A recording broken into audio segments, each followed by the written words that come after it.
நிகழ்ச்சியில் அடுத்ததாக வந்து நம்ம சிறுவன் சாமுவேலோட மூவி எல்லாருமே பார்த்துருப்பீங்க. அதோட டைரக்டர் சாது அவர்களை நான் அன்போடு அழைக்கிறேன். இப்பொழுது அவர்களை பெருமைப்படுத்தும் விதமாக ஆகாஷ் அவர்கள் அவர்களுக்கு பொன்னாடி போத்தி மகிழ்வார். இந்த படத்தை பற்றின விஷயத்தை அவர் கொஞ்சம் ஷேர் பண்ணிக்கணும்னு நாங்கள் ஆசைப்படுறோம். ஏன்னா அவரும் ஒரு டைரக்டர் இல்லையா, ஸோ அவருக்கும் நிறைய விஷயம் இதுலேருந்து கிடச்சிருக்கும். Congratulation man. ஸோ இந்த ஃபிலிம் வந்து என்ன சொல்கிறது, அந்த ஸ்டண்ட் கொரியோகிராஃபி எனக்கு நல்லா பிடிச்சிருந்தது.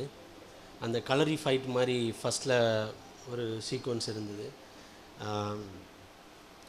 அப்புறம் பார்த்திங்கன்னா விமன் கேரக்டர்ஸுக்கு சன்கிளாஸ் போட்டு அவங்கள ஃபைட் பண்ண வச்சதும் சரி. இப்போ இவருமே பஞ்சு டயலாக்லாம் பேசுகிறாரு. ஹீரோயிசம், அதுக்கு ஒரு கரேஜ் வேணும் இல்லையா,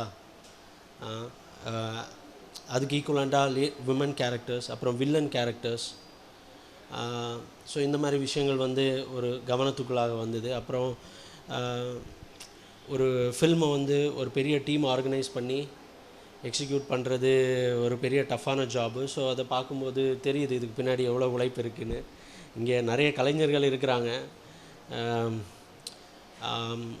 அதாவது மார்ஷலோ சரி, நான் வந்து சிறுவன் சாமுவேல் பண்ணப்போ எனக்கு மார்ஷல் தெரிகிறாரு, அவங்க எஸ்கே தெரிகிறாரு. சின்ன சின்ன ஸ்கிட் எழுதி பயங்கரமாக பெர்ஃபார்ம் பண்ணுற ஆர்டிஸ்ட் அவங்கெல்லாம். ஸோ அதாவது ஒரு கண்டென்ட்டை பேப்பரில் போட்டு அதை மற்ற நடிகர்களை கொண்டு அவங்களுக்கு நம்மளுடைய விஷனை ஷேர் பண்ணி அதை எக்ஸிக்யூட் பண்ணுற அந்த ப்ராசஸ், அதை பார்க்குறதுக்கே ரொம்ப ஆச்சரியமாக இருக்குது. வாழ்த்துக்கள், இன்னும் நிறைய பண்ணணும் அப்படின்னு. நன்றி.